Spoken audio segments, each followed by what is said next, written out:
acknowledge the Minister and Deputy Minister of Higher Education, Science and Technology, Dr. Blade Nzimande and Mr. Buti Manamela. The Deputy Minister of Social Development, Ms. Bohupane Zulu, the Deputy Minister of Social Development, as well as the Deputy Minister of Small Business Development, Ms. Rosemary Noguzola Kapa, members of the Executive Council, the MEC of Sports, Recreation, Arts and Culture, Ms. Feze Gabayeni, attending on behalf of our Premier, Oscar Mabuyane, members of the Mayoral Committee, and in particular our MMC for Safety and Security, Ms. Queenie Pink. I acknowledge Umama Nonzikelelo Sisulu, guest speaker, Professor Charlene Africa, Director General of Science and Innovation, Dr. Jwaga, ambassadors and high commissioners, representatives of our award sponsor, Tata Africa, representatives of our product sponsor, L'Oreal, and I acknowledge all dignitaries present, including Vice Chancellors and Principals, VIPs, ladies and gentlemen. Give yourselves a round of applause. Namkelegile, welcome to the Eastern Cape. The awards that we are celebrating tonight reward and celebrate excellence among women in science and research, and they profile these women as role models for younger women and girls. These awards also provide incentives for younger women to pursue postgraduate as well as scholarships and fellowships. SOWISA winners and finalists participate in various science engagement activities as part of Women's Month. And this year, SOWISA takes place under the theme, Making the Fourth Industrial Revolution Work for Women. The Fourth Industrial Revolution, 4IR, has been defined as technological development that blurs the lines between the physical, digital, and biological systems. It integrates cyber-physical systems and the Internet of Things, big data, and cloud computing, robotics, artificial intelligence, and additive manufacturing. Compared to previous industrial revolutions, this one in particular is evolving at an exponential rate, with potential significant impacts on society and human dynamics. The humanities and social sciences are a critical part of it, as well as natural and engineering sciences in the 4IR discourse. It is important that the power and potential of all humanity is unleashed to benefit from the 4IR. Women, who account for more than half of the population of the world, have a major role to play.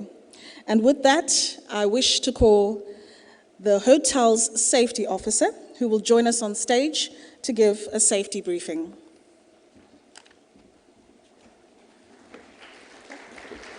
Thank you, Bully. Good evening, ladies and gentlemen, honored guests. Just a point of housekeeping. In the unlikely event that any emergency occurs, there will be an audible alarm, which is a siren, followed by a clear, audible, pre-recorded message, which will ask you to please vacate the venue. Should you need to vacate the venue, you will leave by my doors on the left, your right, the same doors you came in. You will turn left into the lift lobby, and then onto the terrace area outside, where you go down some stairs onto the lawn. Once on the lawn, you will be met by security as well as emergency staff, who will then give you further instructions. Should a medical emergency occur, paramedics are on site with an ambulance. Should you need to get hold of the emergency staff, security staff are placed outside the venue by the door where you came in. Contact them and the paramedics will assist you. I hope you have a very successful event. Thank you. Thank you so much. If we could please have more lights on stage for the Minister's speech. Thank you. Ladies and gentlemen, I'm going to be calling on the Minister to address you with an official welcome, but before I do that, I'd like to read a short bio. Dr. Nzimande currently serves as the Minister of Higher Education, Science and Technology and the General Secretary of the South African Communist Party. He has a long history of activism and commitment to the democratic project in South Africa. Dr. Nzimande formerly served in the following portfolios: the Minister of Higher Education and Training before being deployed to the Ministry of Transport, Chairperson of the Parliamentary Select Committee on Education, Deputy Chair of the Central Committee of the SACP, and as Chairperson of the Financial Sector Campaign Coalition. He has also worked in various non-governmental organizations as well as in the private sector. Dr. Nzimande holds a doctorate in philosophy, specializing in sociology from the former University of Natal. He has published in various journals on school violence and co-authored a few books. He is a loving father and husband, a committed activist grounded in the traditions and aspirations of the SACP, the ANC, and the entire mass democratic movement. Ladies and gentlemen, I'd like to call on the Minister of Education, Science and Technology, Dr. Blade Nzimande, to come to stage to welcome the guests. Let's give him a warm round of applause.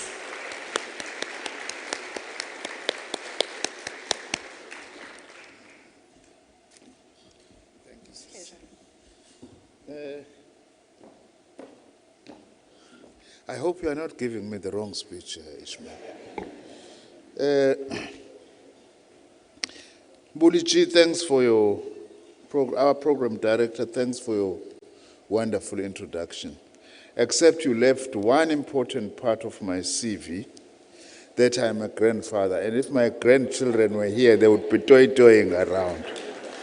Thank you very much, though, for your wonderful... Let me start by greeting our Deputy Minister of Higher Education, Science and Technology, Mr. Bhuti Manamela, and all the other colleagues, MECs, Deputy Ministers that I haven't seen. You will pardon me, but I also wish to recognize you as recognized. Our guest speaker, Professor Charlene Africa, the Director General of the Department of Science and Innovation, Dr. Mjwaka, and your senior managers, ambassadors and high commissioners, representative of our award sponsors, representative of our product sponsor, all honored and special guests present, members of the media, ladies and gentlemen and comrades.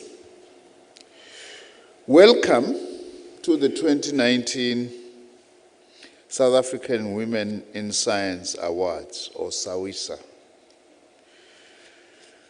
What a great evening. And I hope it will continue being great. Not in the sense of making America great again. I'm really grateful for the opportunity to welcome you tonight.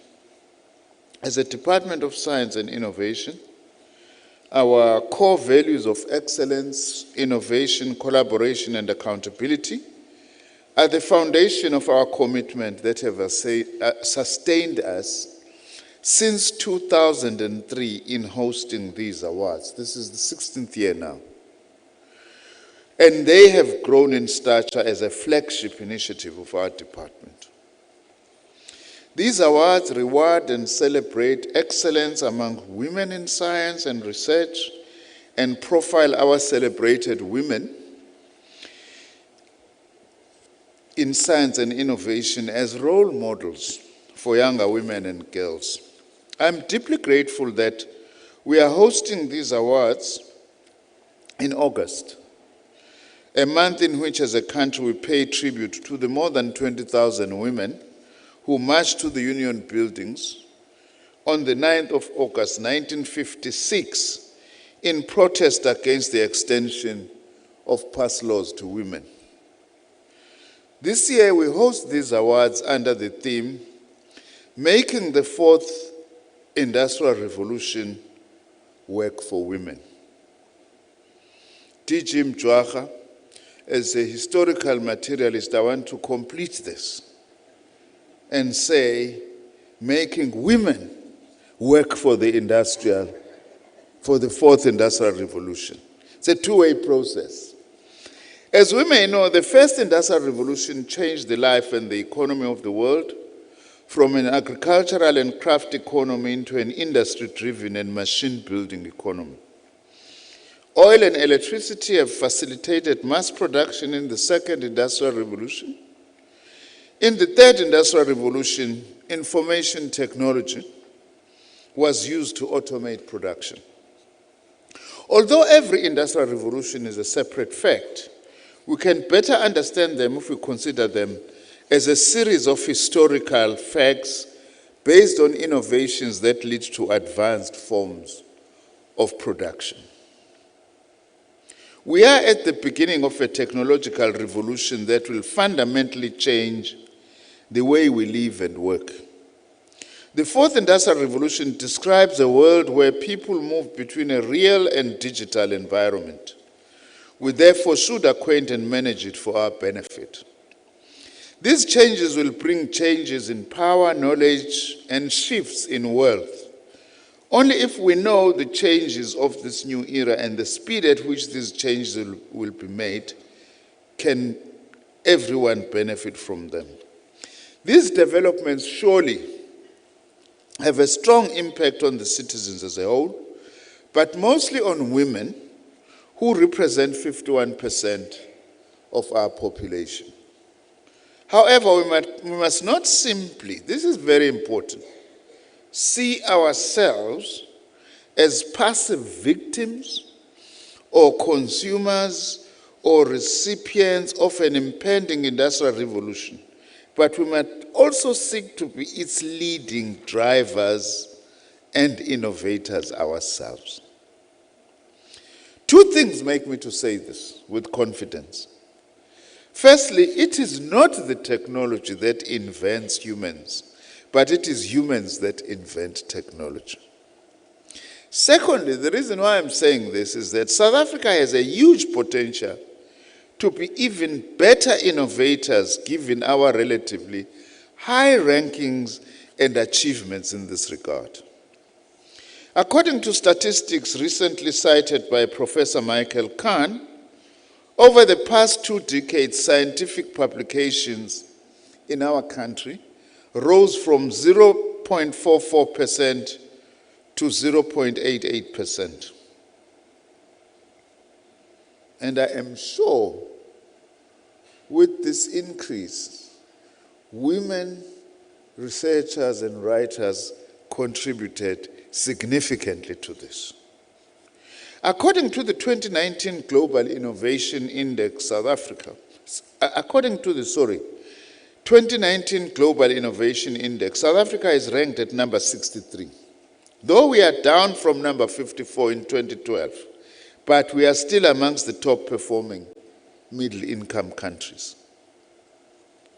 Of course, we still have the challenge of raising our investment into research and development as a percentage of GDP almost by double between now, which is at 0.8%, to 1.5% by 2030. That's what our National Development Plan asks us to do. We also have a challenge to ensure that new technological inventions do not continue to reproduce global inequalities. I must say I'm worried there isn't enough emphasis on this aspect of this fourth industrial revolution.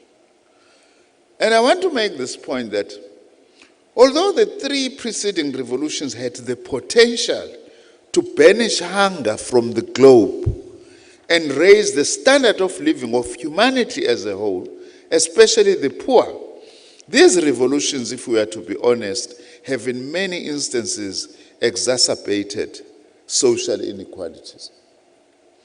This then serves to underline the point that technological innovations are actually social and human inventions. And for this reason, they must be accompanied by intensification of struggles to fight against poverty, unemployment, and inequality, as well as affirming the importance of humanities and social sciences, as our program director, Buliji, was saying. Similarly, we are not going to affirm the role of women in development or in the fourth industrial revolution unless we simultaneously intensify the mobilization of society against patriarchy, gender inequality, and gender-based violence, amongst others. I feel strongly about this. We cannot affirm brutalized women. This is the reason that as a department and government, we are investing in training and lifelong learning for women. In dealing with women empowerment as a department, we aspire to transform our higher education, science, and innovation sectors to be of high quality, demographically representative, in order to provide students and staff with good opportunities for better access and success. We further acknowledge the fact that flexibility in work, particularly that which is brought by the 4IR, should be accompanied by the growing need for education, training, and development of new skills and competencies to meet the challenges of the new world of work. That's why my predecessor, Minister Pandor, appointed a ministerial task team to look at the implications of the fourth industrial revolution for what we teach in our colleges and universities. I always make this example. Now I'm going to disclose my age. You can't be teaching motor mechanics students in a TVET college how to fix the car, the Valiant, in this day and age, or the Bedford, because those cars are no longer there. It's very important. Our Deputy Minister, Phuthi Manamela, is completely lost now on what I'm talking about. I therefore encourage you as women to choose careers in science, technology, engineering, maths, which are most in demand. However, the number of women studying and or working shows that women are still underrepresented in these areas. The reason is that women are often discouraged from studying STEM occupations because they feel that men are more likely to be in these areas. That's what we want to break. In order to reduce the gender gap, we must first change our mentality and reduce the stereotypes that are passed on from generation to generation. And we must do this at all times. It's a task that we have because our society still carry a lot of stereotypes about women. Encouraging girls, for instance, to pursue the field of science, technology, technical sciences, and mathematics is important. Today, I want to encourage all of you as women to use technology and to set up your own businesses and to create financial opportunities in time with the opportunities presented by the fourth industrial revolution. In terms of our support, I have to say this. For established researchers, as a department, we provided research grants to 4,707 researchers through the Department of Science and Technology, which is now our old department, DG. We are now DSI. And the National Research Foundation, Dr. Q. Through those programs, 4,707, 35% of the overall total was allocated to black researchers and 38% to women researchers. Now, I've got Ishmael, my speechwriter. Ishmael, in future, please don't write these figures in numbers. If there is one African disadvantage, is to read numbers. Just write it in words. Well, it's not only numbers that we mess up sometimes. I think the reason why the president removed me from transport is because earlier this year I said we've developed a machine that must test blood in the alcohol. Now, Minister of Mineral and Energy always laughs at me. But I then said to him, but you stood in front of Parliament and said your department is going to be releasing 100 million billion rands. So what is the difference? So Ishmael, please be careful on how you do this. That's the reality of being an African. There are branches and professions that, ladies and gentlemen and comrades, that have a greater female involvement, such as psychology, medicine, and nursing. These professions will remain more competitive. We are not then therefore saying women must leave them. They still are playing an important role there. Let us also not forget that women today control about 80% of consumer markets. However, the fourth industrial revolution could work in favor of women who can even work from the comfort of their homes. I urge you today to remain resilient, like those 1956 heroes or heroines who ensured that they fight and conquer an oppressive regime. I'm really honored and pleased to welcome you here tonight and to thank you for accepting our invitation to share this moment of joy with us. NgesiXhosa kuthiwa ningadinwa nangomso, nenze kanjalo nakwabanye ukuthi uma benomsebenzi omuhle nibahambele. Sengifake nesizulu Buliji. Tonight we acknowledge and reward you, our research celebrities, for your performance. I believe I would not be too presumptive to think that these research stars we are going to be honoring tonight, most of them have humble beginnings. Humble in their societal ranking, in their upbringing and conduct. But they are a lesson to us. Coming from a humble background does not mean poor in spirit or lack of ideas, provided we create the right environment. That's why we normally say, don't judge a book by its cover. Equally, every participant aspires to be at the top of a class. We want to thank the panel of judges as well for the good work that they have done. Without you as the judges, we won't be having these stars. And of course, you wouldn't be there as judges without these stars that you have judged. You see, DG, I'm continuing with my dialectics. With confidence, I can say that all our participants can stand up to any other research in the world. As they say, give them a run for their money. I really look forward to working with you in your promising future. Let's enjoy the event tonight and let us congratulate our top performers. I must end up, Buliji, by saying, you know, today I happen to wear a perfume today, which I was given by Minister Pando in the same awards some 3-4 years ago. Somehow, because I've been moving, you know, partly also as a result of cabinet reshuffles at 12 midnight, I couldn't find it, and I discovered it. I just said, let me wear it today. It strikes me, by the way, I am actually coming to this. It's a good perfume. I hope those who are sitting next to me will also appreciate that. Have a wonderful evening. Thank you very much.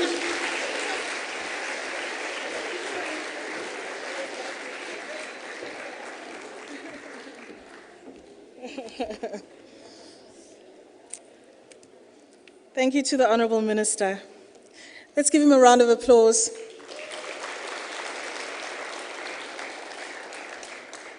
And in these parts, we would also say, Enkosi Tatomkhulu.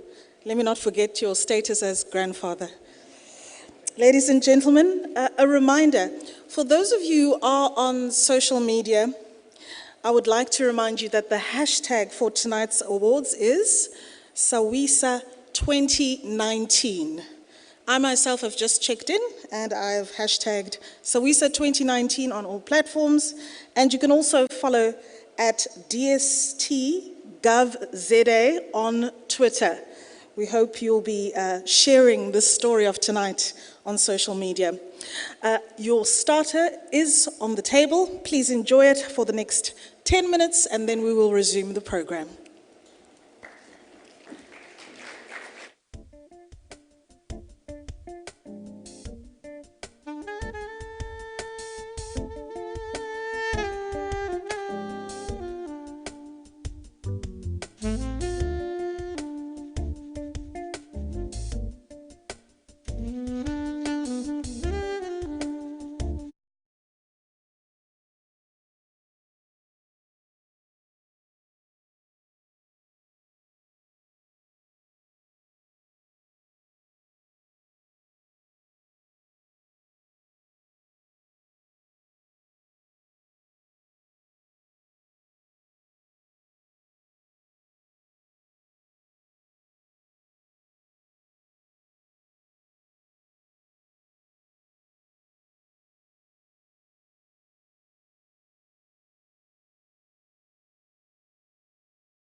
Feel free to continue enjoying your starters. I've been requested to keep an eye on the time, so I'm going to continue, and as long as our honourable guest speaker is ready, I will do so. Thank you. I'm going to be calling the guest speaker, Professor Charlene Africa, to the stage, but before I do, I would like to read her bio. Professor Africa holds a PhD in medicine from the University of London, a Master of Science degree in dentistry, and an honorary BSc honours degree in oral biology, both from the University of Witwatersrand. She has a diploma in clinical pathology and a specialist diploma in medical microbiology from the University of Cape Town Medical School, in conjunction with the Groote Schuur and Somerset hospitals. Professor Africa worked in clinical diagnostic and research laboratories in private pathology industry and academic institutes. She also lectured dental and oral hygiene at undergraduate and postgraduate levels in dentistry and science. Professor Africa holds membership in several professional societies, which include the African Academy of Science, the New York Academy of Science, the International Union of Microbiological Societies, the Organization for Women in Science for the Developing World, the South African Women in Science and Engineering, that's SAWISE, and the International Council of Scientific Unions. She has been Deputy Dean, Gender and Transformation in the Faculty of Science, a cluster head for medical microbiology in the Department of Medical Biosciences, and a special assistant to the Rector and Vice-Chancellor of the University of the Western Cape. Professor Africa has received national and international research awards. She has authored 86 peer-reviewed publications and conference proceedings, 1 book and 1 book chapter.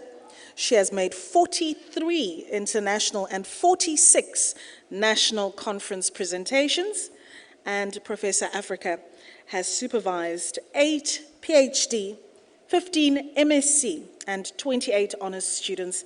She's currently a professor of medical biosciences at UWC. Ladies and gentlemen, let us give the warmest welcome to our guest speaker, Professor Charlene Africa, as she comes to the stage.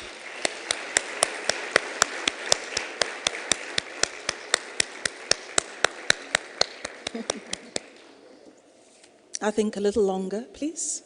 Thank you.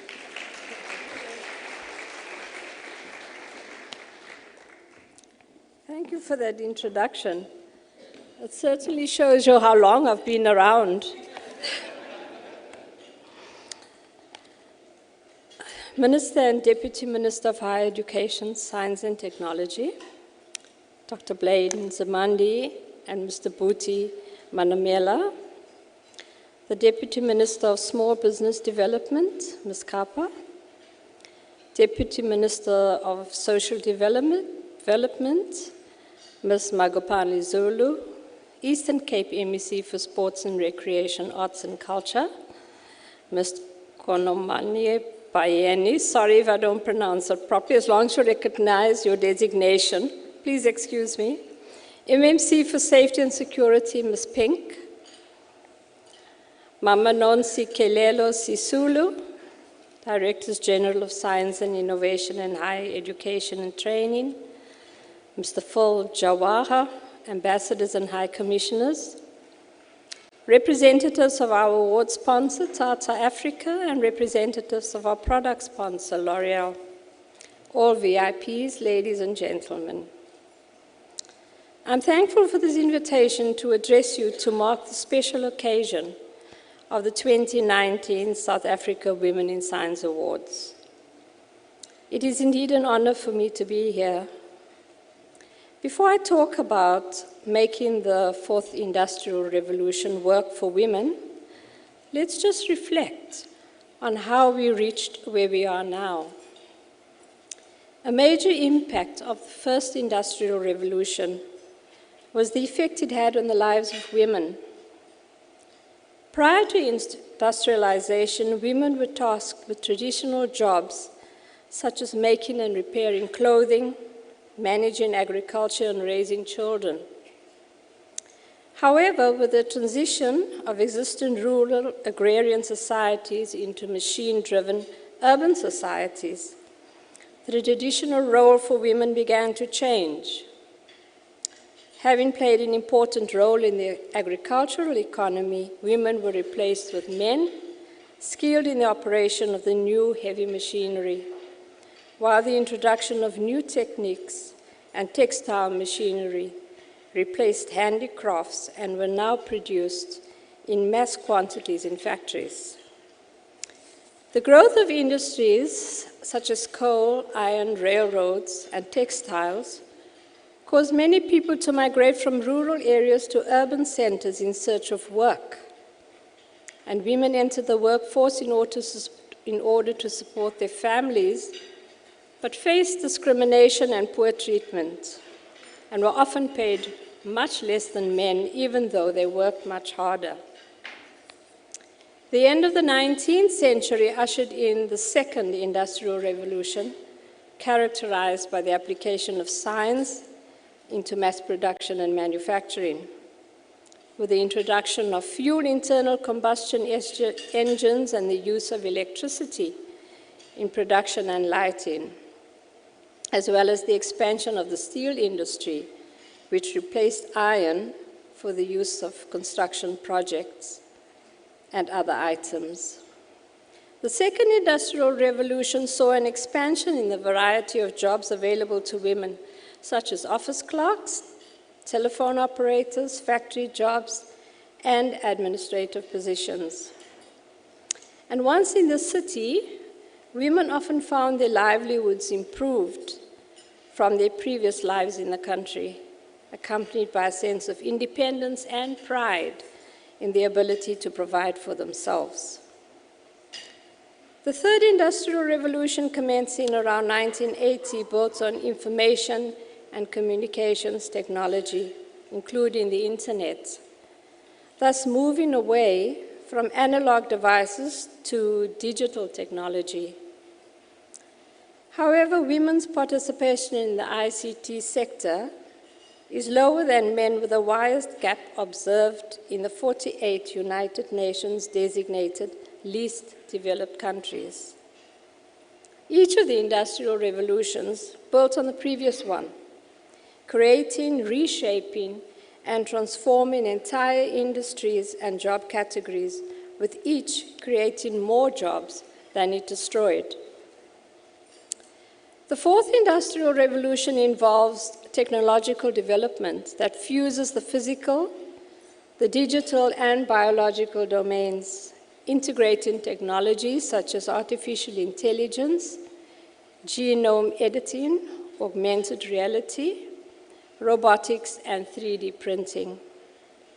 This is rapidly transforming institutions, industries, and the choices individuals make to interact, invest, and deploy these new technologies.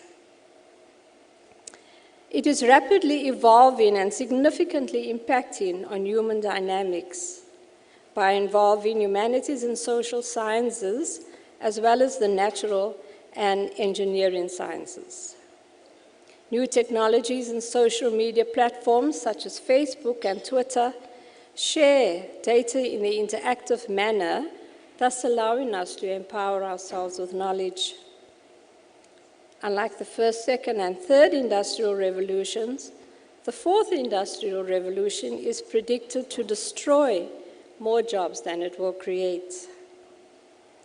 Industrial revolutions have both positive and negative impacts on society, and by recognizing the risks, we can take the necessary steps to align common human values with our technological progress and ensure that the fourth industrial revolution is both inclusive and human-centered, benefiting all of humanity, particularly women. On the positive side, it provides an opportunity to unite global communities while also building sustainable economies. And through adaptation and modernization, reduce material and social inequalities, thereby committing to the values-based leadership of emerging technologies. The fourth industrial revolution is able to provide women with access to online services such as healthcare and education, raise their income generation potential, and eliminate the gender-digital divide which still remains in the most severe poor countries. According to the latest World Economic Forum report, the technological transition may also have a negative impact in that automation is replacing human activities, with women expected to be disproportionately more affected than men. The challenges that women face affect them differently in developed and developing countries, as well as in low-skilled and high-skilled jobs, and depending on their backgrounds.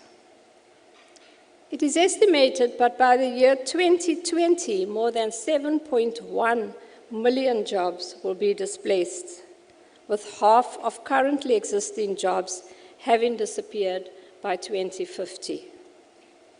However, new jobs will be created, with an estimated 65% of the children currently entering primary school working in jobs that do not exist at the moment, many of which will require ICT skills. Some of the largest job losses will affect female employees in office and administrative roles, while the highest employment growth is expected in areas such as architecture and engineering, computer and mathematics, all of which currently have low female participation rates due to difficulties in recruiting women.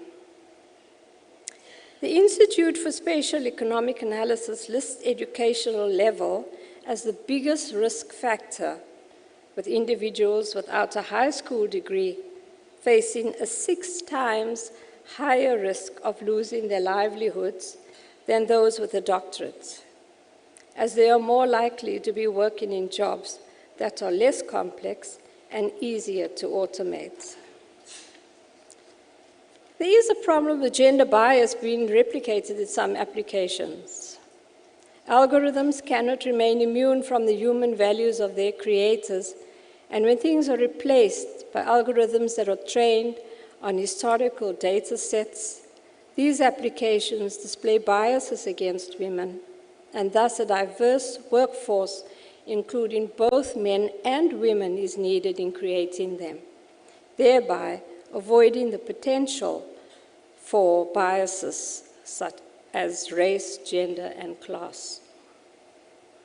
The lack of female contribution and true intersectional thinking behind the creation of algorithms runs the risk of artificial intelligence becoming the ultimate expression of masculinity. Barriers identified for women's participation in the ICT sector include limited access to education and training, particularly for rural women, limited institutional support for women working in the formal sector, and limited awareness of the benefits of ICT. Women remain underrepresented in key growth areas such as science, technology, engineering, and maths, accounting for only 23% of core STEM occupations in 2017, despite women successfully moving into previously male-dominated areas such as life sciences and medicine. According to the 2011 construction industry report released by Statistics South Africa, 89.3% of the construction industry is made up of male employees and only 11% of females. The negative perceptions and stereotypes which preclude the entrance of women into these male-dominated fields, along with the persistent gender gaps in science, technology, engineering, and mathematics will undermine women's professional experience over the next 15 years, with many women leaving within the first couple of years of entering the industry, thus outnumbering those who are being recruited. This shows that barriers in working in STEM, rather than those related to the education system, may be deterring women from entering these particular fields. Nations have become wealthier, and technologies have helped pull entire societies out of poverty, but the inability to fairly distribute the resulting benefits has resulted in global challenges. For example, local and indigenous knowledge held by women and passed down from generation to generation are frequently reassessed, renewed, and expanded to confront the emerging challenges and opportunities of a changing world. This need not mean that the adoption of modern technologies by indigenous peoples reflects an abandonment of their distinct values and ways of life, but rather the capacity to incorporate new tools and skills to uphold their unique lifestyles and worldviews. Integrating indigenous knowledge into science could recognize that both knowledge forms are legitimate within their contexts. So where do we in South Africa stand in relation to the Fourth Industrial Revolution? The 2018 Global Innovation Index ranked South Africa at 58 of 126 countries, the highest among the sub-Saharan African countries in all the rankings. That is the Global Index, Economic Participation and Opportunity, Educational Attainment, Health Survival, and Political Empowerment. South Africa boasts one of the highest rates of participation of women in research in the world, according to the 2019 South African Science, Technology, and Innovation Indicators Report, with women representing 43% of its total number of researchers, matching other upper middle income countries in terms of the production of human capital capacity and its sophisticated market and business sector. The broad and impressive profiles of the finalists in this year's South African Women in Science Awards clearly indicate their roles as pioneers in research areas aligned to the Fourth Industrial Revolution. In order to ensure opportunities for women in previously male-dominated roles, the 2019-2020 Annual Performance Plan of the DSI reflects a deliberate inclusion of support for women in higher education studies and highlights the role of the department's portfolio of work and the broader national system of innovation in contributing to the reduction of inequality, poverty, and unemployment. We need to involve academic institutions, government, private institutions, and the South African society as a whole in order to ensure that this digital revolution will only impact the country in a positive way. If girls are educated in science, technology, engineering, and mathematics at a younger age and are adequately prepared as women to enter the workforce, the potential for overall economic growth and development will be increased. As a society, we are obligated to offer education and opportunity to young girls, as well as correct how our culture identifies the professional roles of women. It is the responsibility of the entire community to update the cultural norms and provide proper role models to ensure we don't unnecessarily lose female talent. We need to recognize that apart from sharing knowledge, men and women have distinctly different, yet complementary roles in society. Women have their own areas of expertise and their own modes of knowledge transmission, and this is vital for sustaining community livelihoods, values, and well-being. gender-specific differences regarding access to resources and decision-making can create patterns of vulnerabilities and knowledge which need to be considered in adaptation planning. In March this year, Cabinet approved the White Paper on Science, Technology and Innovation, which focuses on to assist the country in benefiting from the rapid technological advancements of the Fourth Industrial Revolution, as well as to respond to the threats associated with these global shifts.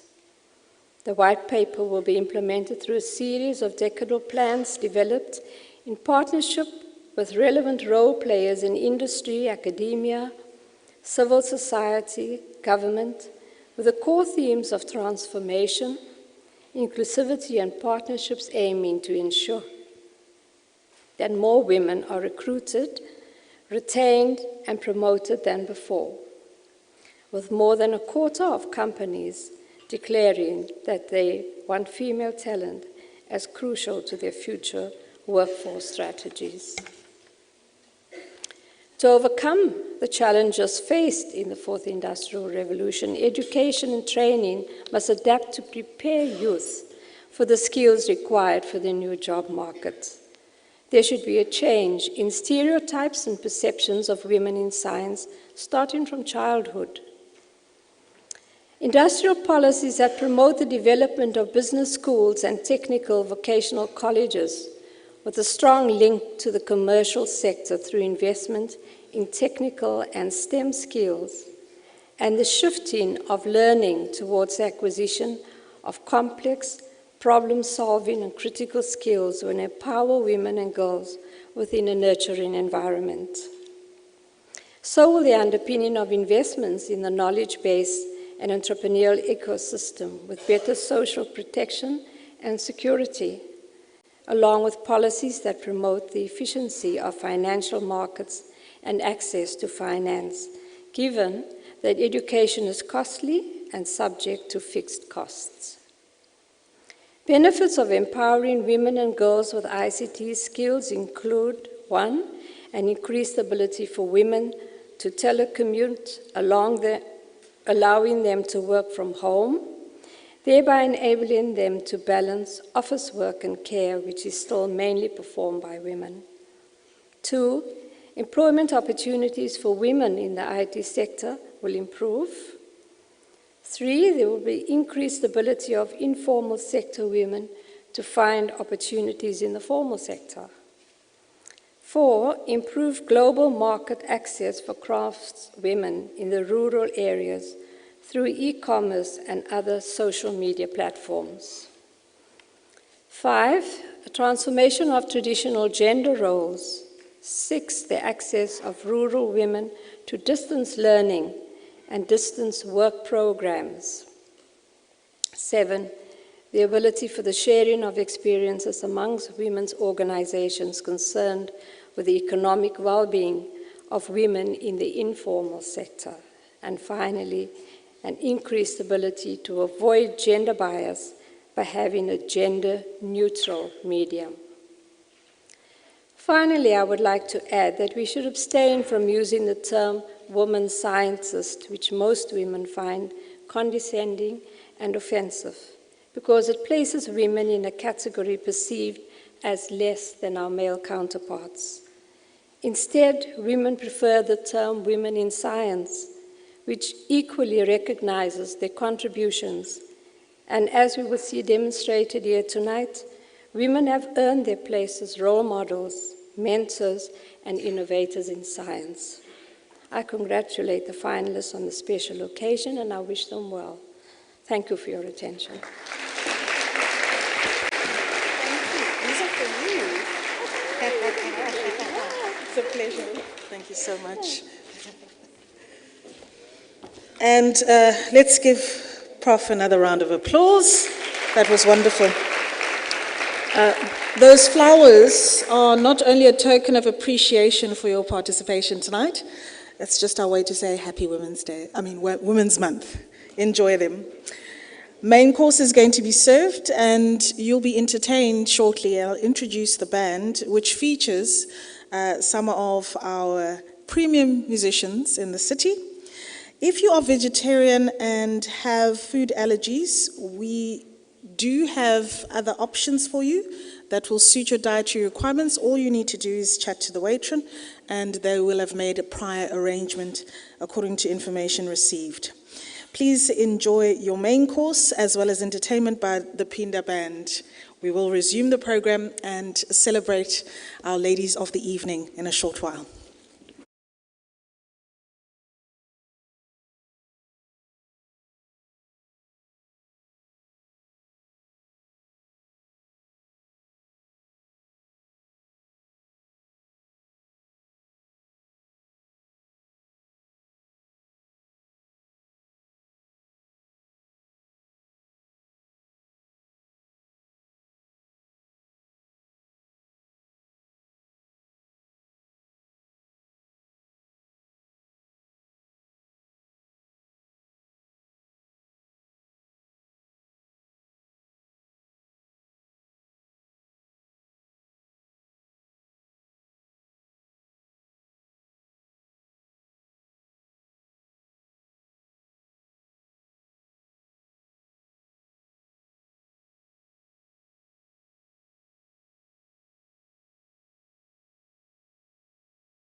We'll give just 1 minute for guests to be settled and to take their seats, because we must commence with the awards ceremony.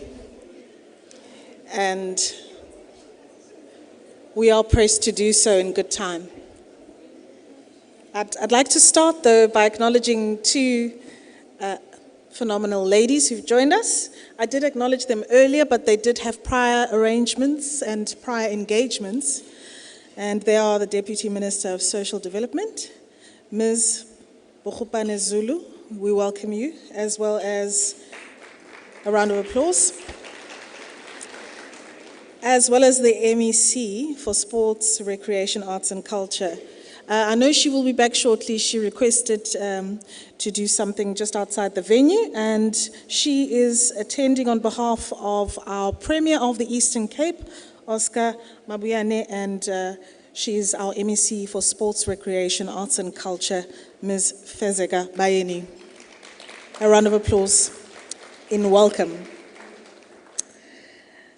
I hope you enjoyed the main course and the entertainment from Pinda and her band. What a gorgeous voice.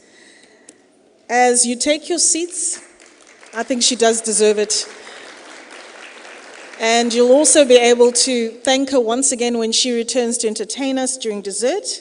But as you take your seats now, I'd like everyone to take note of the procedure that we'll be following as we hand out this evening's awards.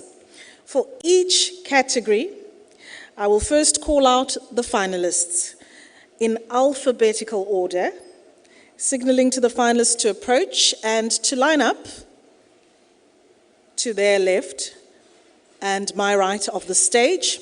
While they are doing this, some short videos on each of the finalists will appear on the screens.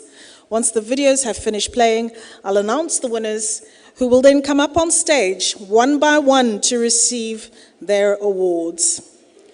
And we will, of course, be shortly calling up some VVIPs who will assist us in the handover.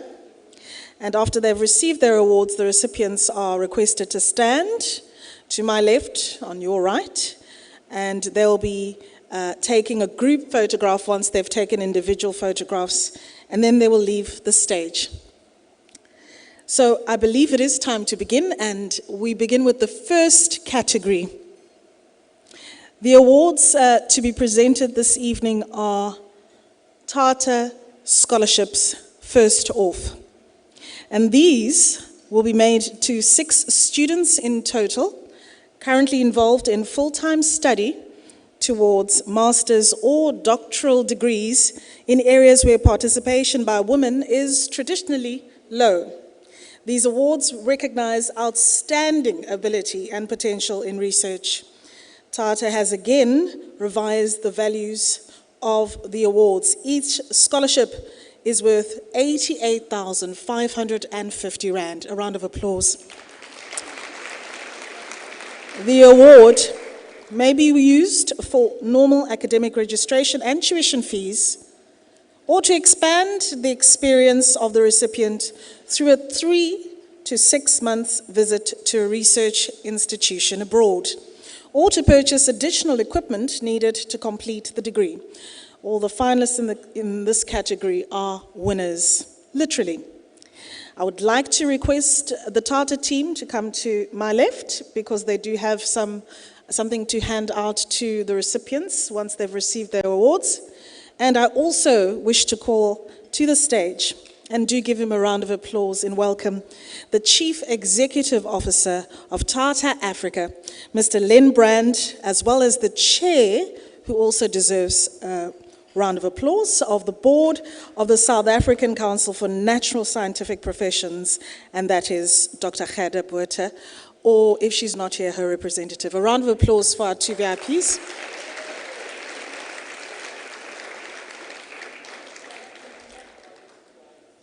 Wonderful.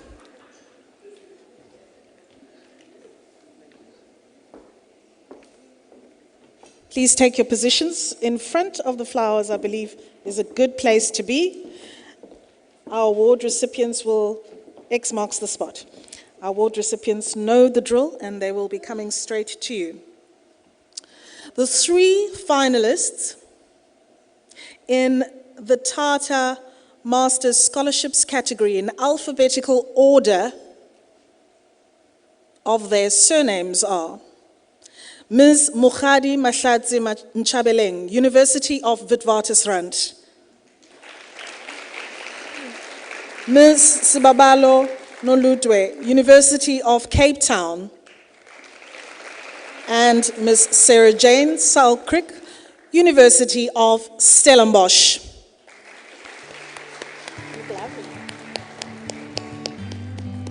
Ms. Mokgadi Nchabeleng obtained a BSc in Geological Sciences and a BSc Honours in Geology from the University of KwaZulu-Natal. Ms. Nchabeleng is currently enrolled for an MSc degree in Engineering at the University of Witwatersrand, focusing on the engineering behaviour of mining ore residue. Ms. Nchabeleng is currently investigating the consolidation properties of tailings. Her study aims to measure the compressibility and consolidation characteristics of non-plastic tailings at stress levels that exist in tailings dams. Ms. Nchabeleng's research findings will be useful to the South African mining sector, which is currently taking steps to ensure that similar accidents do not occur in our country.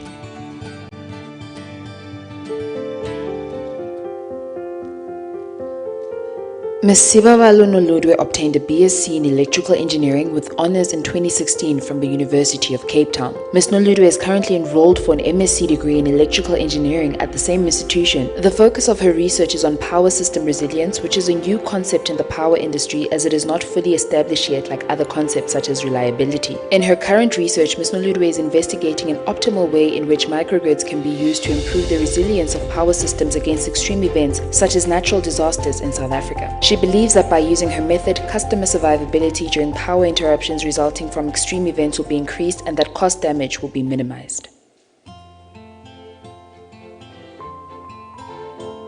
Ms. Sarah Jane Salkrick obtained a BSc in Mathematical Sciences as well as a BSc Honours in Mathematics, both in cum laude from the Stellenbosch University. She is currently enrolled for an MSc degree in Mathematics at the same institution with a focus on enumerative combinatorics. In her current research, Ms. Salkrick is investigating special families of lattice parts.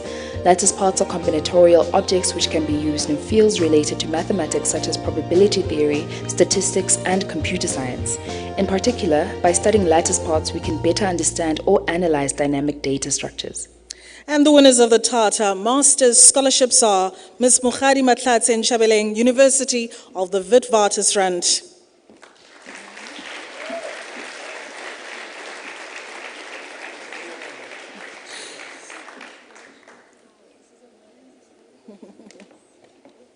Ms. Sibabalo Noludwe, University of Cape Town.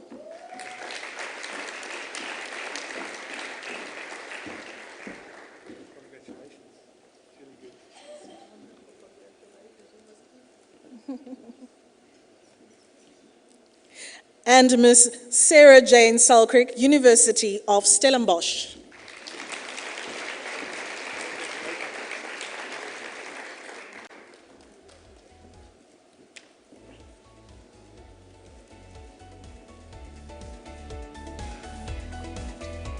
The ladies will take a group photo and we'll move on to the next category.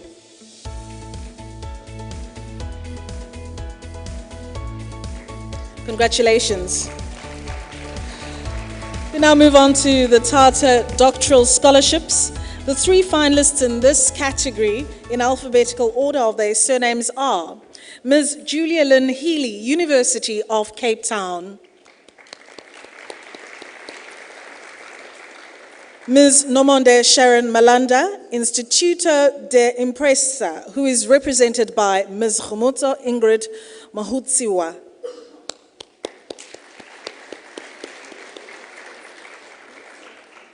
And Ms. Katekani Shingange, University of the Free State.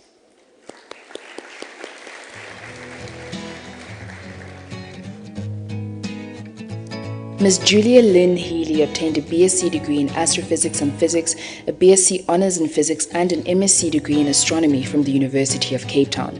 Ms. Healy is currently enrolled for a double degree doctorate in Astronomy at UCT and the University of Groningen. Ms. Healy is investigating the neutral hydrogen gas content of galaxies and galaxy clusters in order to understand the processes driving galaxy evolution in different environments. Ms. Healy's research project can be viewed as an important pilot project for the investigations that need to be done as part of an upcoming large survey using the new Meerkat radioscope.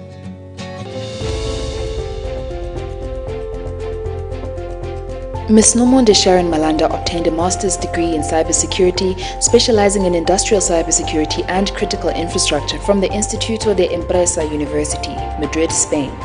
Ms. Malanda is currently pursuing her PhD in quantum communication, focusing on the protection of information channels. Ms. Malanda's research aims at identifying robust strategic controls to help mitigate and respond to cyber attack incidents in order to minimize operational interference in both government, businesses, and the corporate sector. The research aims at preventing data breaches and adhere to data protection compliances and regulations.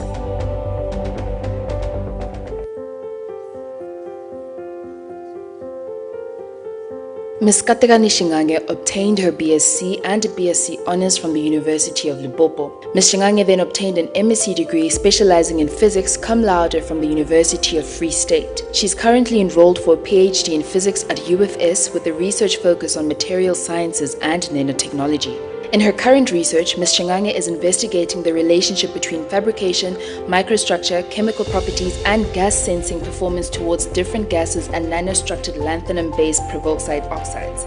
Ms. Shingange hopes that her research will help address the food poisoning and contamination-related illnesses due to food spoilage. And the winners of the Tata Doctoral Scholarships are Ms. Julia Lynn Healy, University of Cape Town.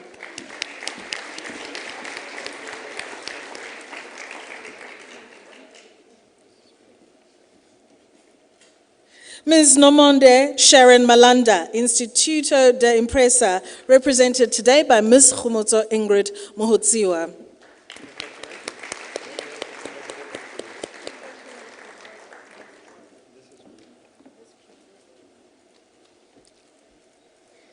And Ms. Katekani Shingange, University of the Free State.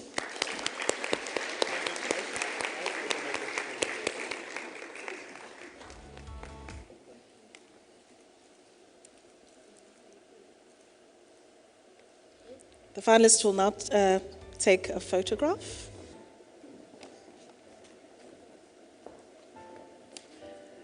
Mixing it up a little.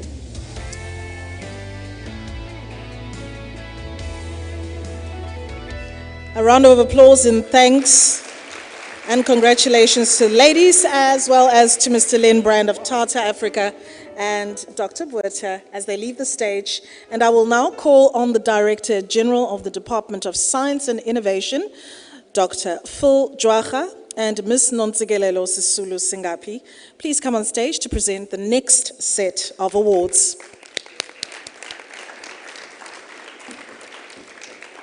The second category of awards,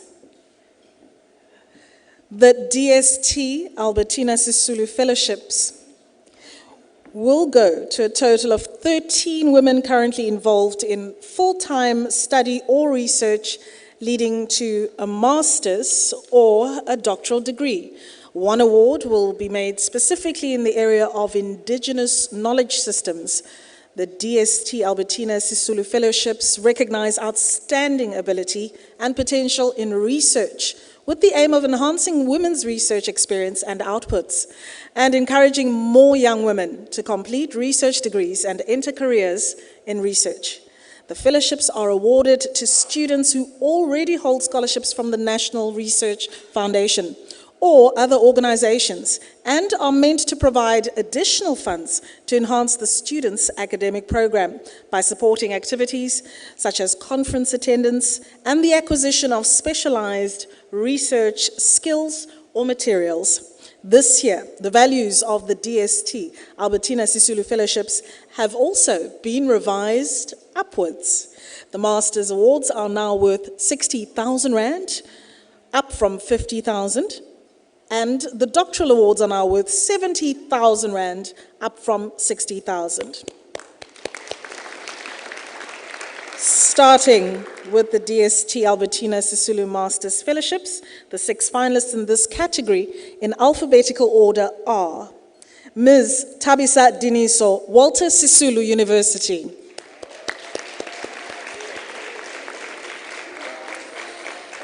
Ms. Tankiso Hortensia Musu, University of KwaZulu-Natal. Ms. Nompumelelo Prudence Mtsweni Tshwane University. Ms. Nobubele Phuza, Nelson Mandela University.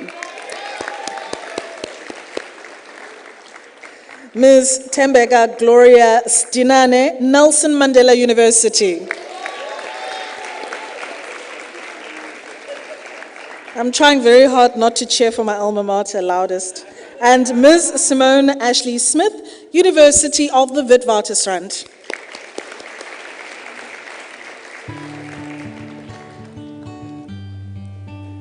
Ms. Thabisa Diniso obtained a B.Tech in Analytical Chemistry with a cum laude from the Walter Sisulu University. She's currently enrolled for an MSc in Natural Product Chemistry at the same institution with a focus on medicinal plants used by traditional healers for treating memory loss. Ms. Diniso is currently investigating the ethnomedicinal claim of Dalberg-Riella Vilvitsky used by traditional practitioners for the treatment of old age disease. Ms. Diniso hopes that her research will help bridge the gap between traditional medicine and Western medicine by giving scientific proof to the use of Dalberg-Riella Vilvitsky and help create a livelihood for her community through growth and packaging of this useful medicinal plant.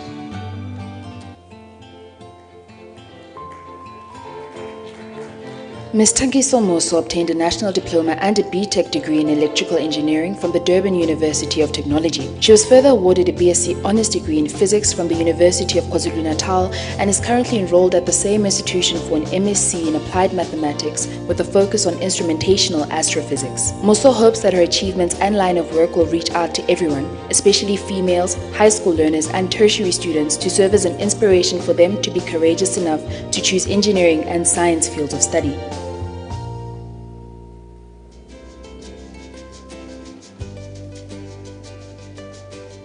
Ms. Nompumelelo Prudence Mtsweni obtained a National Diploma and a B.Tech degree in Biotechnology from the Tshwane University of Technology. She is currently enrolled for an M.Tech degree at the same institution with a focus on post-harvest disease on subtropical fruits. Mtsweni's current research is looking at the characterization and pathogenicity of the fungi Colletotrichum on papaya fruits in South Africa. The research aims at developing early detection methods of the pathogen on the fruits for better management strategies and prevention of the spread of disease. She is involved in community work in Mamelodi with programs aimed at restoring hope and helping young people fight against drugs, alcohol, and teenage pregnancy.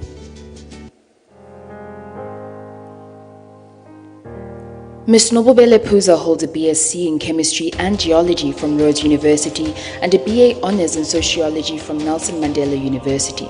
She is currently enrolled for an MA Sociology at NMU with a focus on gender socialization. Phuza is investigating the meaning of emphasized femininity and the expected attributes thereof for sportswomen. The research focuses on netball, which has reflected and reinforced appropriate ideas of female physicality and culturally valued femininity. Ms. Phuza remains an activist within the higher education sector. She has continued to advocate for the advancement of gender equality and anti-gender-based violence in the NMU community.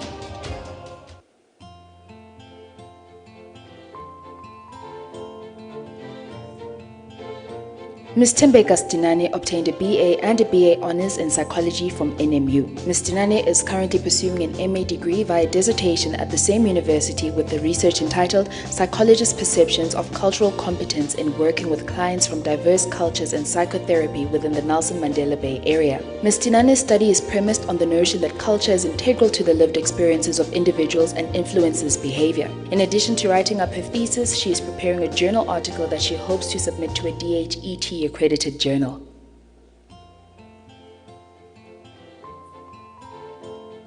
Ms. Simone Ashley Smith obtained a BSc in Biological Sciences in 2016 from the University of the Witwatersrand and is currently pursuing an MSc with a focus on molecular medicine and hematology from the same institution. Ms. Smith's current study focuses on isolating and characterizing the monoclonal antibodies isolated from rabbits immunized with the HIV-1 immune complex. The study will enable her to determine the sites targeted by the antibodies on the virus and determine the type of antibodies that are generated with their immunogen. She hopes to impact and motivate young women from all over South Africa and from all backgrounds to complete their studies and reach their goals, and more especially within the fields of science. And the winners of the DST Albertina Sisulu Masters Fellowships are Ms. Tabisa Diniso, Walter Sisulu University.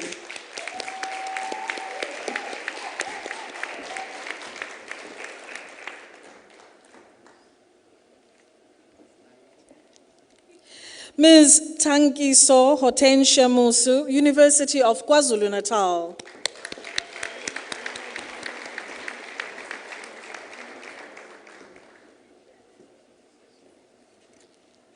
Ms. Nompumelelo Prudence Mtsweni, Tshwane University of Technology.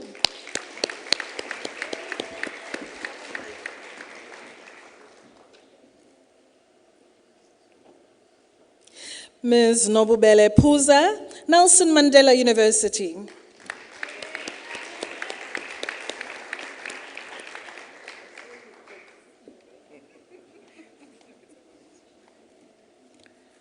Ms. Tembega Gloria Dinane, Nelson Mandela University.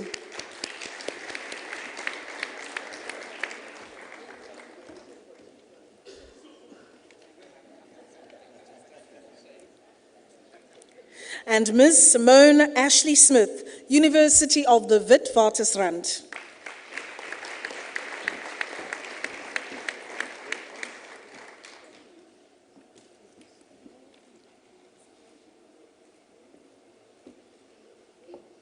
Please come closer for your group shot, ladies.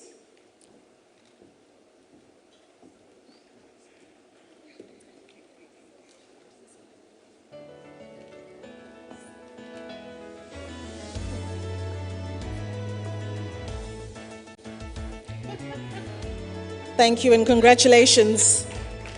And special thanks to our VIPs, Ms. Sisulu Singapi and Dr. Mjwacha, who are going to be remaining on stage for the next category.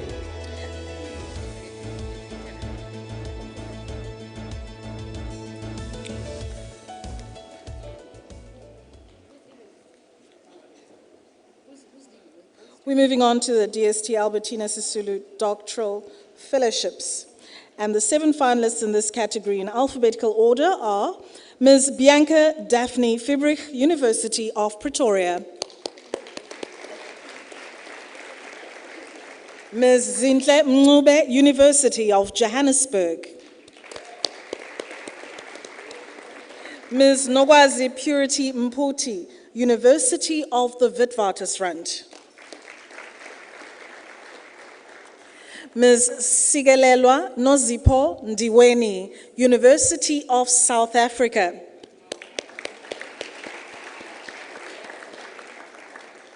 Ms. Lindokuhle Cindy Nene, Rhodes University, and she's currently overseas and hopefully represented tonight by Ms. Gail Quibus. A round of applause. And Ms. Annika Lincoln Skuman, Northwest University. And we welcome as well Ms. Annelika Blom van Staden, University of Pretoria.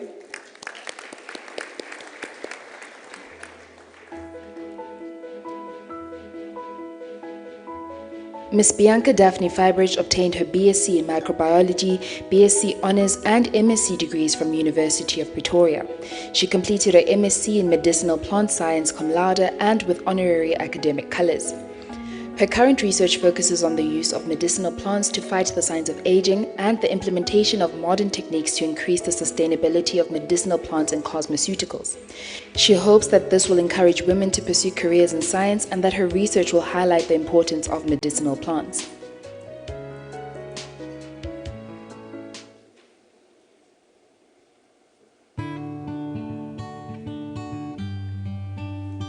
Ms. Zinhle Mncube obtained a BA in journalism, a BA Honours in philosophy, and an MA in philosophy, both in cum laude from the University of Johannesburg. Ms. Mncube is currently enrolled for a PhD in history and philosophy of science at the University of Cambridge with a focus on philosophy of medicine. She is a lecturer in the Department of Philosophy at UJ and a founding member of the African Center of Epistemology and Philosophy of Science at UJ. In her current research, Ms. Mncube is investigating the nature, limits, and prospects of personalized medicine. Ms. Mncube has published papers on the biological basis of race, a casual construct of hereditary estimates, and scientific racism.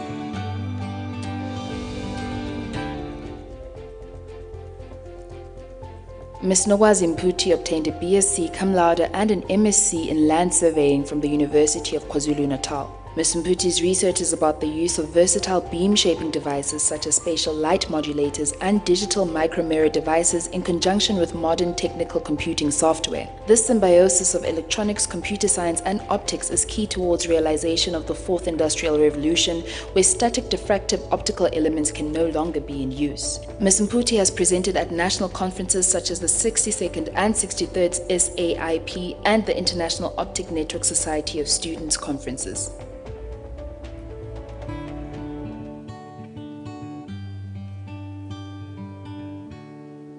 Ms. Sigelelwa Nosipho Ndiweni obtained a BTech in Chemical Engineering with 5 distinctions, including the Engineering Research Project from the University of Johannesburg. Ms. Ndiweni went on to complete her Master's degree in Chemical Engineering from the University of South Africa. Ms. Ndiweni's current research focuses on developing a novel online monitoring tool that will assist water treatment plants to produce high-quality drinking water while operating in a more economically and environmentally friendly way. Ms. Ndiweni hopes that her research will help ensure people have access to safe drinking water. This research will also equip her with the knowledge to contribute significantly in a male-dominated field and inspire young girls to consider careers in science, engineering, and technology.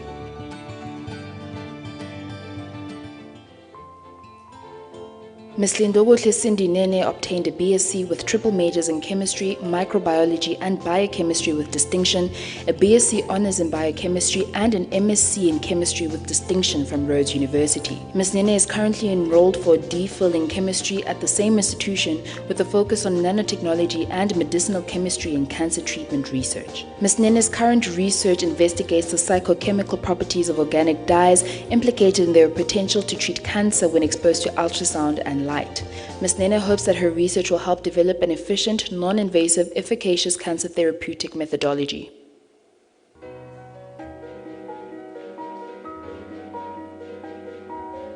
Ms. Annika Skuman obtained her BSc in entomology and a subsequent BSc Honours in entomology, both in cum laude from the University of Pretoria.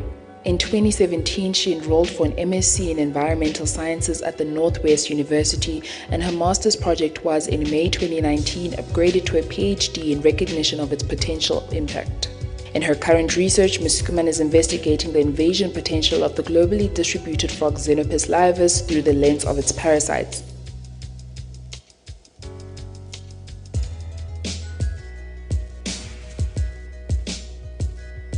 Ms. Annalika Blom van Staden obtained her BSc degree in chemistry and biochemistry and an MSc degree cum laude in medical plant science from the University of Pretoria. Ms. van Staden is currently enrolled for a PhD in natural medicine at the same institution with a focus on natural treatment for hypoglycemia disorders. The focus of her doctoral studies is the effect of rooibos on hyperpigmented disorders. With computer modeling, Ms. van Staden can simulate the binding between the compounds present in her plant with the enzymes responsible for the pigmentation in our body, thereby linking the biological world with the digital world.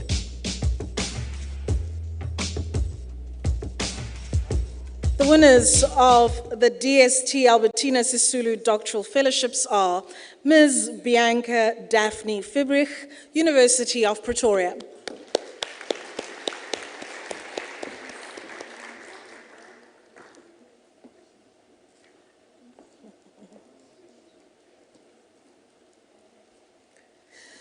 Ms. Zinhle Mncube, University of Johannesburg.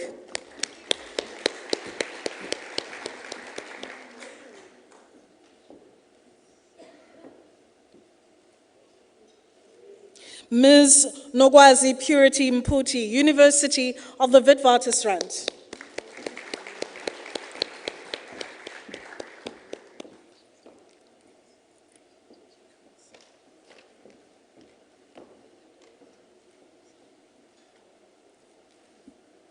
Ms. Sigelelwa Nozipho Ndiweni, University of South Africa.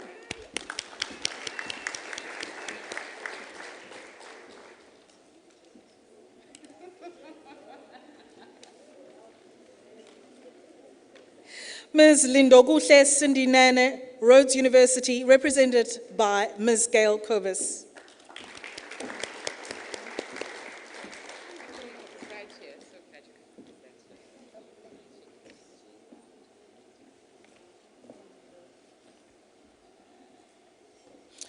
Ms. Annika Lincoln Skuman, Northwest University.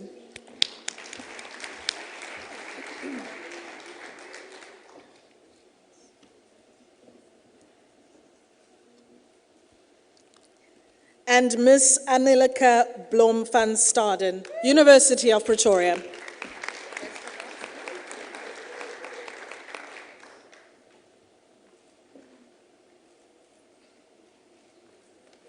Ooh, careful.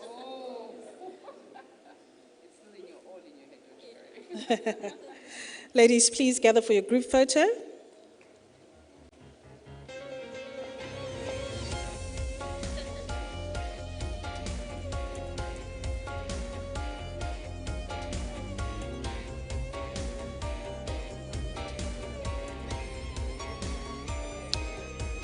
And thank you to our VIPs, Ms. Nontsikelelo Sisulu Singapi and Dr. Phil Mjwara. You may both leave the stage. Thank you.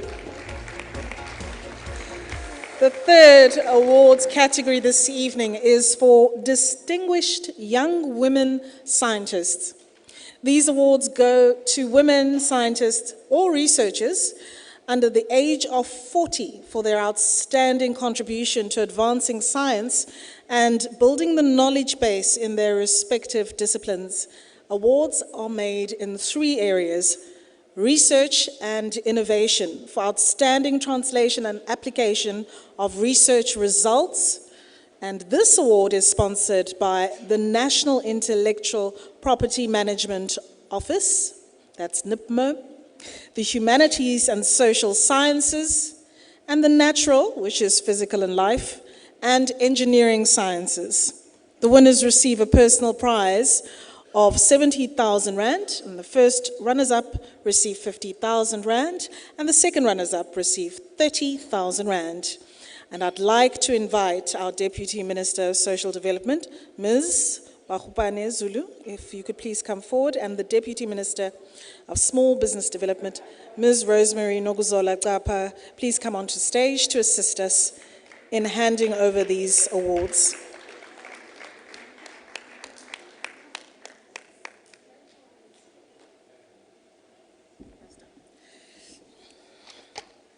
While our VIPs take the stage, I'd like to announce the first set of ladies so they can come forward. First set of awards for Distinguished Young Women Scientists will be made in research and innovation, and only the winner gets recognized in this NIPMO-sponsored category.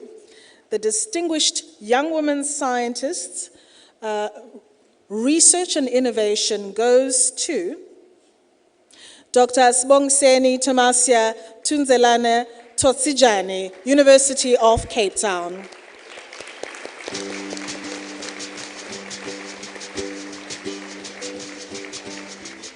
I'm Dr. Sibongiseni Tunzelane Totsijane. My research focus area is socio-economic impact of 4IR for marginalized communities. The research articles that are peer-reviewed that I write and the books that I co-edit adds a value to academics.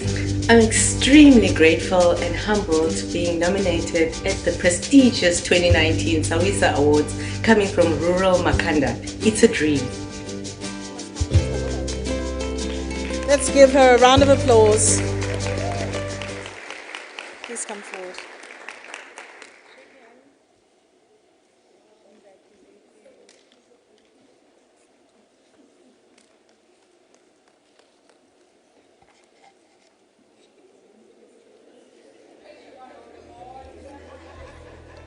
Now, the two, will she be able to carry? I think she might need assistance. Could we just help her with the, she's, okay. that's a good idea. There we go. Congratulations. And we'll be moving on now to the second set of awards for distinguished young women scientists. But first, let's give our winner a round of applause as she leaves the stage. Distinguished young women scientists in the humanities and social sciences. Two finalists in the set are Professor Varusha Chetty, University of KwaZulu-Natal, and Professor Martinette Krier, University of the Northwest.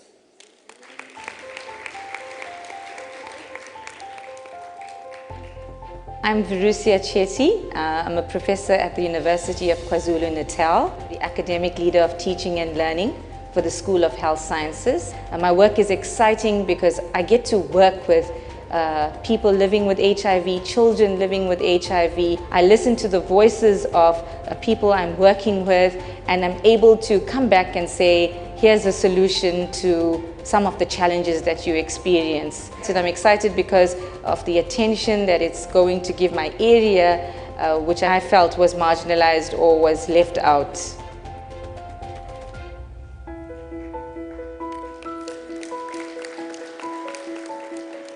I'm Professor Martinette Krier. I am a full professor and researcher in tourism management at the Northwest University. I focus mainly on festivals and events. I have researched festivals and events in all 9 provinces in South Africa, addressing the geographic dispersion of festivals and events. I think it's a great achievement for women in research especially, and I am extremely honored and proud of the achievement. And the first runner-up is Professor Varusha Chetty, University of KwaZulu-Natal.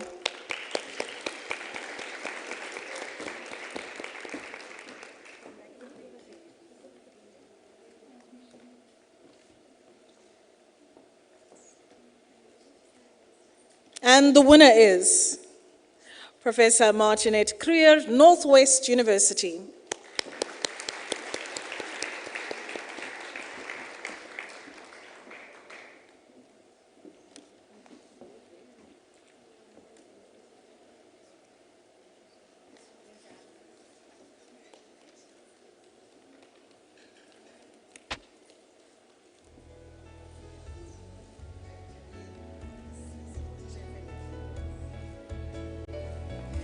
Thank you, ladies. Please come close for the group shot.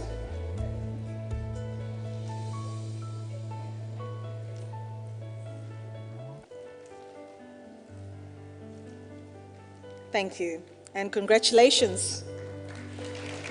As we move on to the second and final set of awards for distinguished young women scientists, and they will be made in the natural, which is physical and life, and engineering sciences. The 3 finalists in this category in alphabetical order are Professor Joanne Silia, University of the Northwest, Dr. Banotile Charity Events Makubela, University of Johannesburg, and Dr. Sheena Kumari Pillay, University of Johannesburg.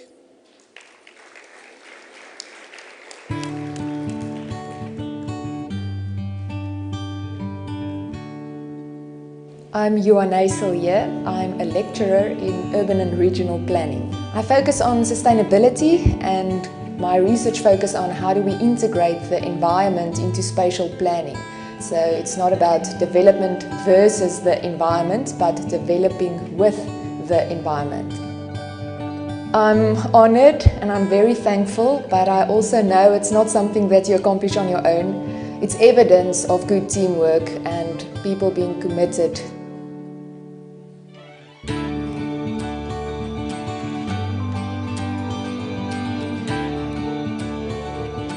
My name is Banotile Makubela. I'm from the University of Johannesburg in the Department of Chemical Sciences. Our focus is to design catalysts using transition metals. Particularly, we are focused on using waste materials such as carbon dioxide, and biomass to convert that into useful products. Well, it's firstly very humbling, and it's good to know that our work is being recognized.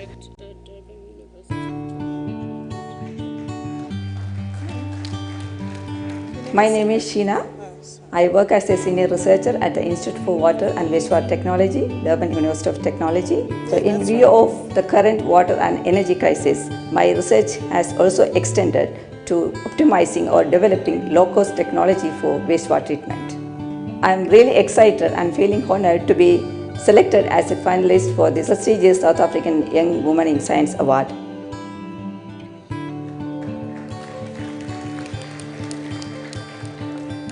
And the second runner-up is Professor Elise Joanne Cilliers, Northwest University.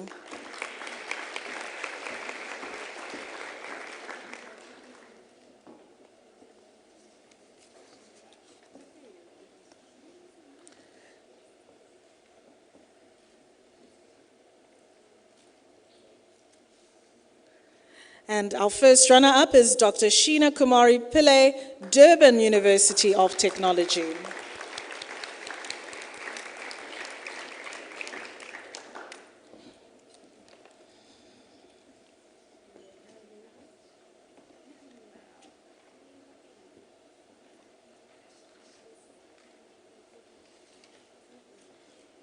And the winner is Dr. Banotile Charity Events Makubela, University of Johannesburg.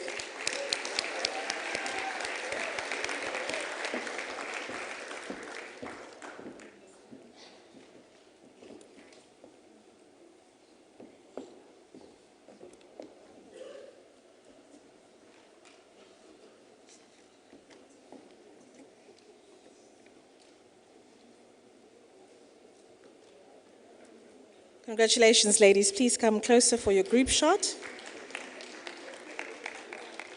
And while you take the photo, just a reminder to continue to tweet and not forgetting that hashtag for the event, SAWISA 2019, and also to follow us on Twitter, DST.gov.za. Ladies and gentlemen, thank you to the Deputy Ministers, Kekani and Kapa. Thank you so much. You may leave the stage. Thank you. The Deputy Minister says, great.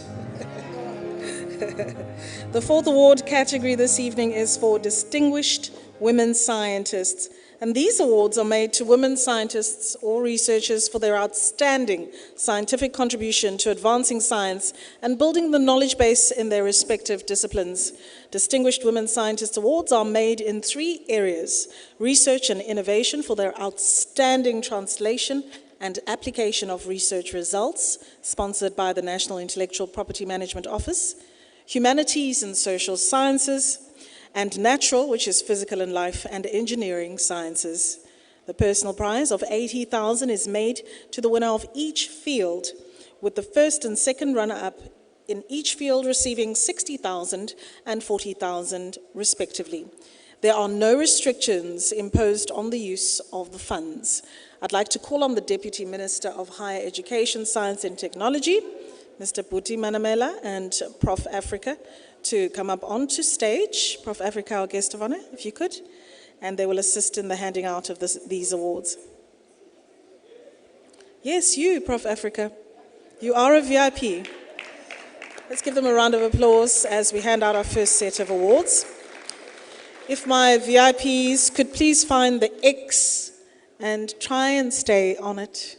Come on stage, please. And there are 2 X's right there, especially for you. Can you see the X marks the spot? Perfect. Ladies and gentlemen, the first set of awards to Distinguished Women Scientists will be made in research and innovation. Only the winner is recognized in this NIPMO-sponsored category. The Distinguished Woman Scientist, Research and Innovation goes to Professor Tanya Samantha Douglas, University of Cape Town.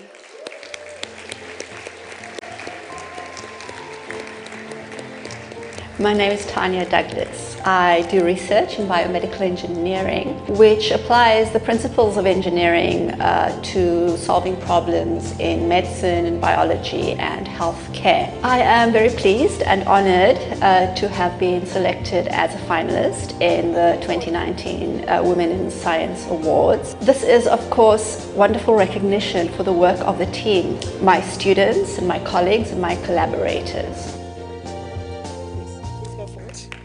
Let's give her a round of applause.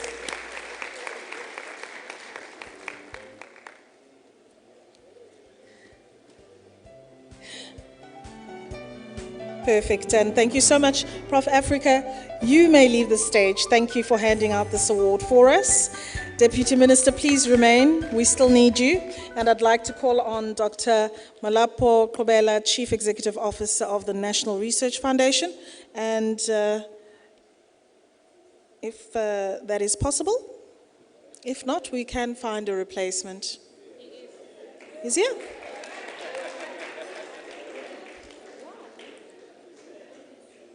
The Enigma. Oh, fantastic. Thank you so much, sir.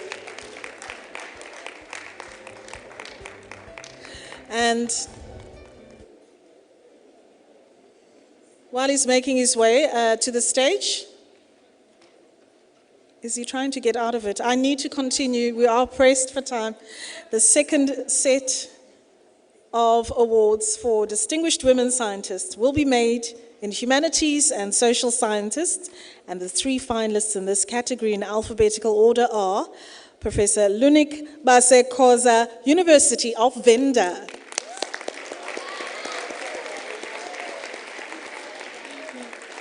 Professor Catriona Ida McLeod, Rhodes University.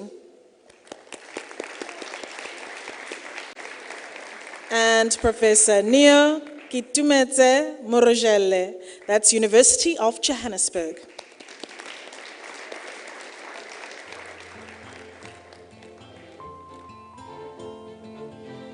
My name is Lunik Basekoza.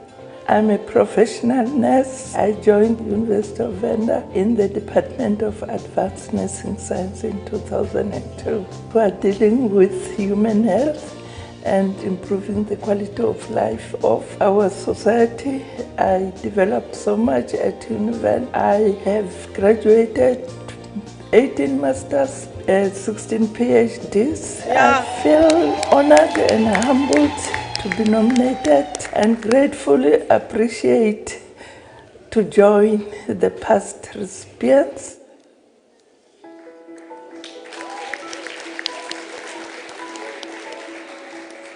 My name is Katrina McLeod. I am Distinguished Professor of Psychology at Rhodes University.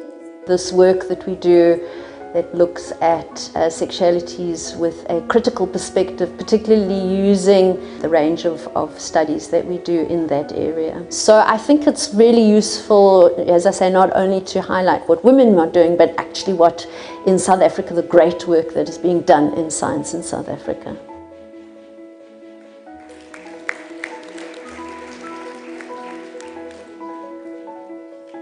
My name is Neo Morojele. I'm a professor in the Department of Psychology at the University of Johannesburg. So I've been involved, along with some colleagues, in research looking at the links between alcohol consumption and HIV. It's a really, really great honor for me to have been nominated for this award. It gives one a sense of the importance of the work that we're doing. I'm really, really humbled to have been nominated for this award.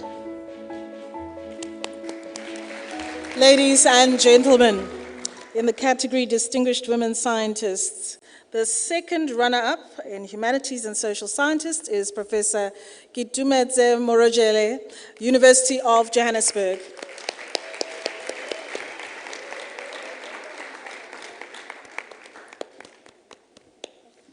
Please proceed.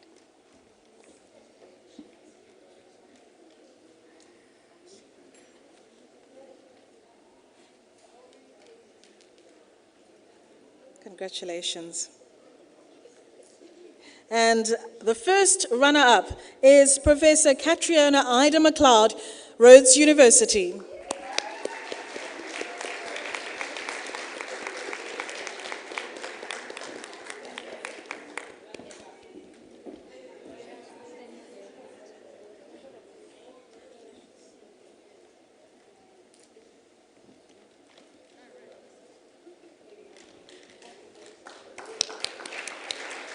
And our winner, ladies and gentlemen, is Professor Lunik Basekoza, University of Venda.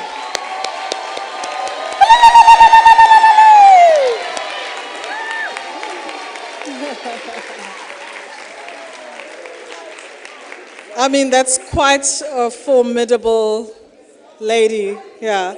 And where I come from, we say shine. Congratulations, and thank you to Dr. Mulapo Kobela, who you may leave the stage after the group photo. Let's take the group photograph first.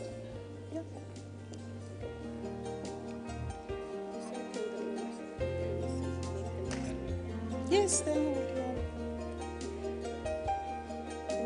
Oh, okay, got it.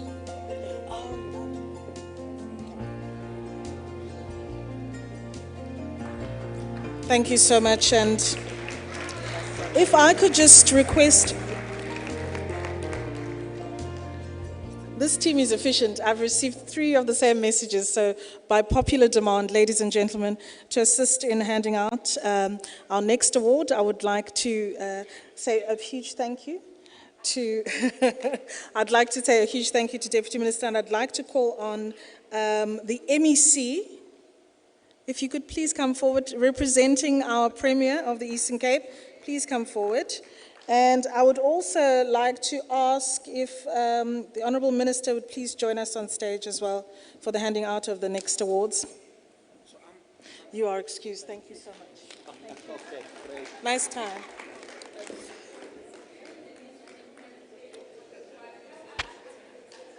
Thank you very much. The third set of awards for distinguished women scientists will be made in the natural, that is physical and life, and engineering sciences. Perfect, the Minister goes straight to the spot. And the 3 finalists in this category in alphabetical order are Professor Leslie Allison Cornish, University of Witwatersrand.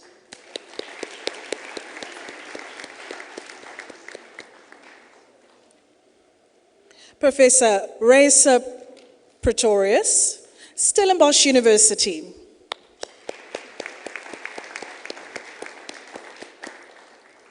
Professor Michelle Ramsey, the University of Witwatersrand, who is also on her way from overseas and is represented here by Professor Zane Lombard.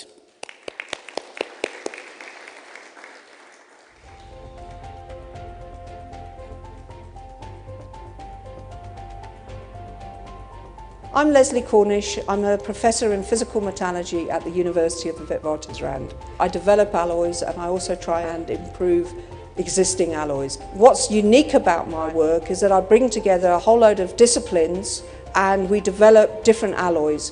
I feel honoured about being nominated for this award by my university because it shows that my university appreciates what I'm doing and what I'm trying to do.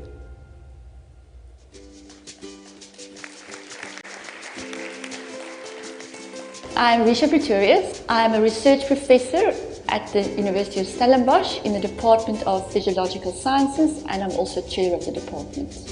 I work with various inflammatory conditions like Parkinson's disease, Alzheimer's disease and diabetes, and we try to search for novel biomarkers for early detection of these conditions. It is absolutely a wonderful nomination and I think it is a wonderful opportunity to tell young female students to stay in school and to follow a career in science.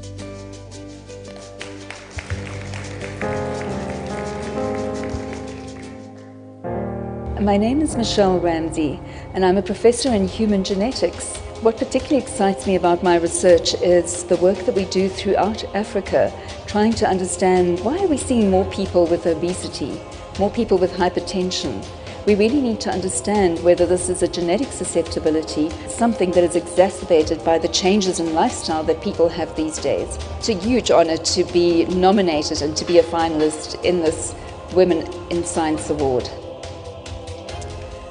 Ladies and gentlemen, in the category of Distinguished Women Scientists, Natural, Physical and Life, as well as Engineering Sciences, the second runner-up is Professor Leslie Allison Cornish, University of Witwatersrand.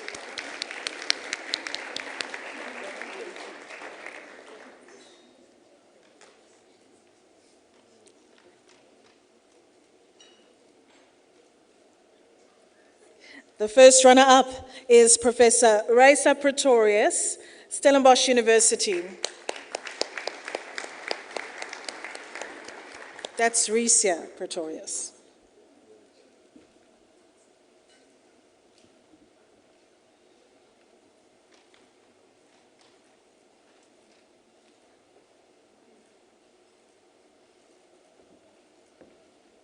And the winner is Professor Michelle Ramsey, University of Witwatersrand, represented by Prof. Zane Lombard.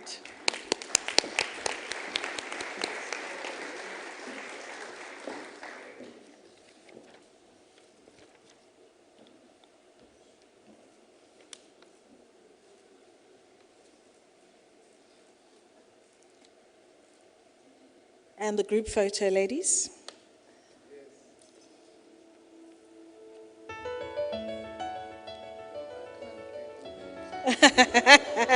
In fact, the minister is standing in the right spot.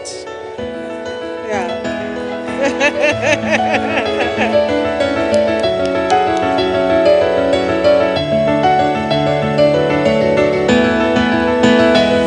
Huge congratulations to all our award recipients tonight. And a big thank you to our VIPs who assisted in the handover ceremony. Thank you to the MEC who was a good sport and stepped in on behalf of our Premier, Oscar Mawiane. Thank you, MEC, for Sports, Recreation, Arts and Culture. We appreciate you. And thank you to the Minister.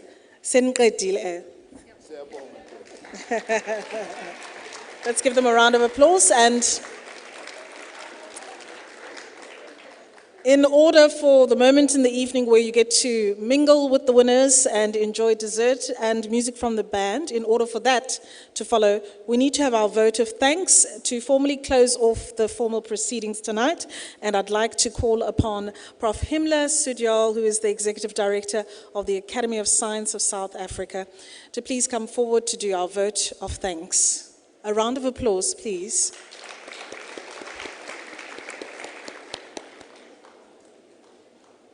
Just slightly longer, please.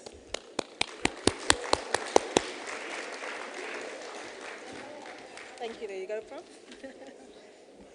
Wow, wow, wow, wow, wow.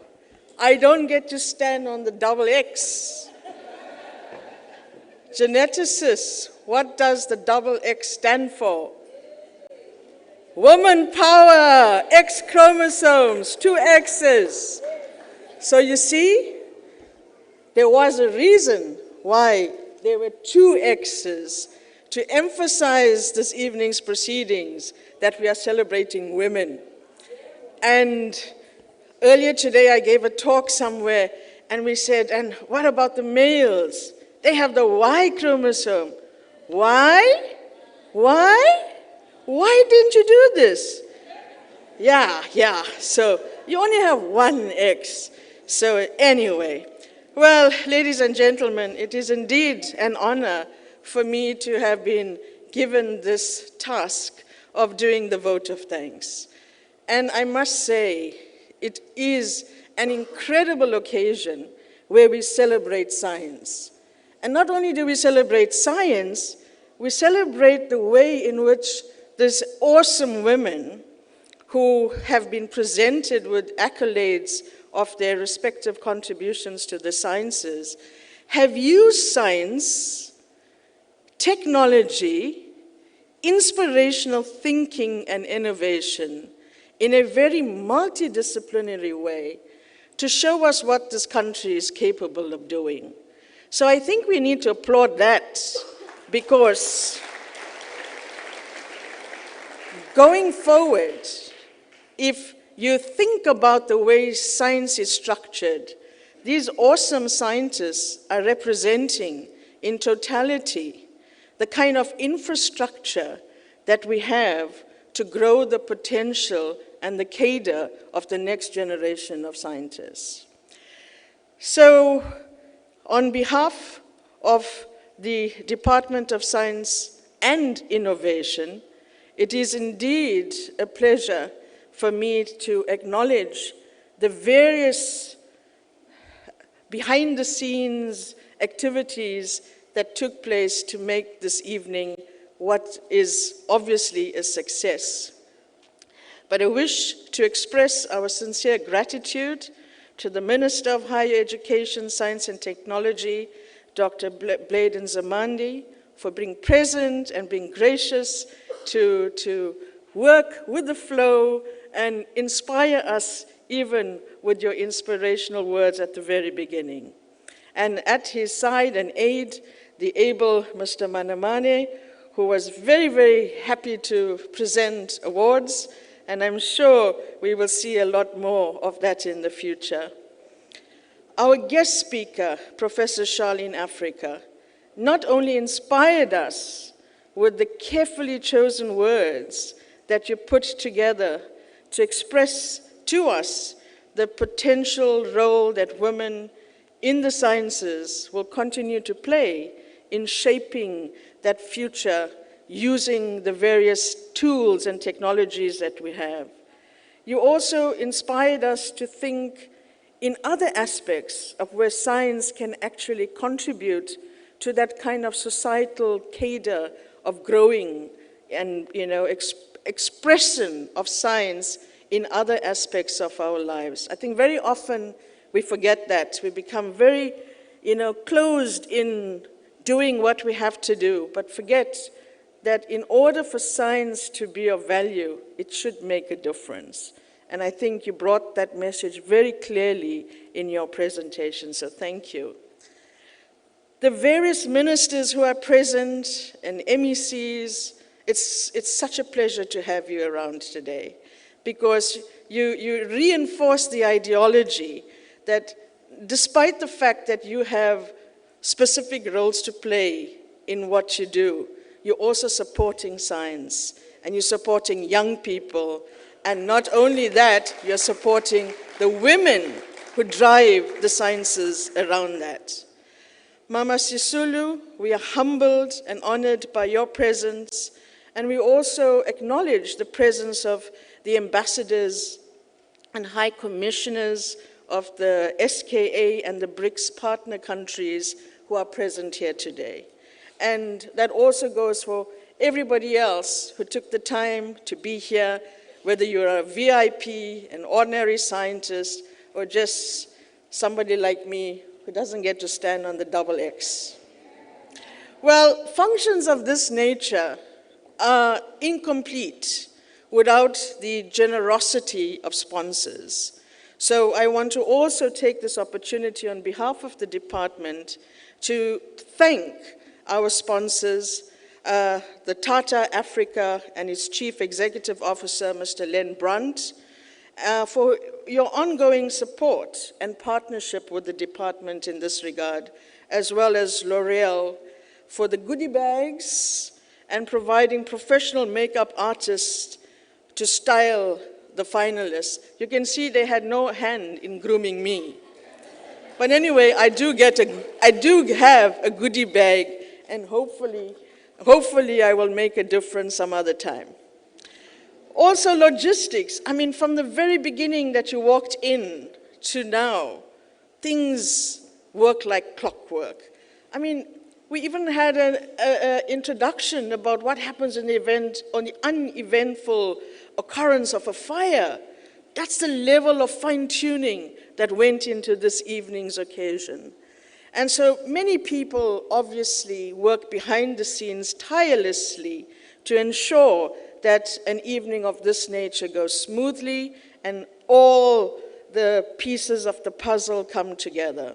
But it would be remiss of us not to acknowledge the Boardwalk Hotel staff for their hospitality and for the very delicious food, even the choices. So if you had dietary requirements like myself, you were graciously given something that you could eat. The band for the music and all the entertainment, and all the people involved in the lighting and sound. I mean, you have to admit, everything's worked very, very nicely. The adjudicators and panel members who worked behind the scenes to come up with the names of winners and for us to be able to honor those that were shortlisted for these exciting awards. Ladies and gentlemen, as I've said before, in an event like this, there's a lot of planning and a lot of people who work, and we want to express our gratitude to one and all from the department for doing that. And of course, under the leadership of none other than our own Dr. Phil Majwaka. Thank you very much for all of that. So we know that the process to get to this particular point is based on nominations. And we want to acknowledge the different institutions and the people who have taken the time to make nominations and to allow the process to happen. And these include the deans and directors of research and staff of research offices who also work tirelessly every year to collate nominations and applications. Without your hard work, it would not be able for us to showcase such excellence by our female scientists in the sector. We want to congratulate all the winners. I mean, not only are you smart, you also look so glamorous on stage. As we saw you come through, I mean, I don't think I would even manage one step with a high-heel shoe. So I really, really am in awe of the way in which you carried yourself, because when you can carry yourself in the presence of that way, you can carry the weight of taking science forward. So congratulations to you all. To our guests, to each and every one of you for coming from far and wide. I mean, we've seen finalists from basically all around the country. Thank you for coming, and thank you for making the effort to be here, and for your applause throughout the entire proceedings. And so before I conclude, I also want to express my gratitude, and let's give our program director, Buli Ji, a big hand. She had the hard work to keep us in track, to move it along, and also to pronounce all those names, which you did remarkably well, so congratulations. And so, colleagues, friends, dignitaries, thank you very, very much. And once again, on behalf of the Minister and the department, we want to thank you very much for being here, and congratulations to the finalists. And for those of you who are driving, I hope you didn't have too much of the free wine. Drive carefully. For those of you taking shuttles, be safe, go well. Good night. These are actually for you. Whoa, thank you. Thank you. Thank you, Prof, and Happy Women's Month. Ladies and gentlemen, just some parting words from myself. Tomorrow morning, there'll be a live broadcast of SAWISA Breakfast Show on Business Day Television. Finalists and their special guests who have received invitations, special separate invitations for the breakfast show, are asked to be in the foyer at 5:45. A light breakfast, it is early, will be served before you take your seats at 6 a.m. Everyone else can tune in for an interesting program from 6:30 onwards, and newspaper supplements featuring tonight's SAWISA finalists are now being distributed by the officials. They'll do so shortly. And just finally, ladies and gentlemen, my parting words. If all the finalists and winners could please make their way onto the stage as I leave the stage, and they'll be joining the minister as well as other presenters for a group photograph. And the hotel needs to turn this hotel around before midnight for another event tomorrow. So I hate to be the bearer of bad news, but you will be enjoying the wonderful band. Sis Pinda, you are phenomenal. We're very proud of you.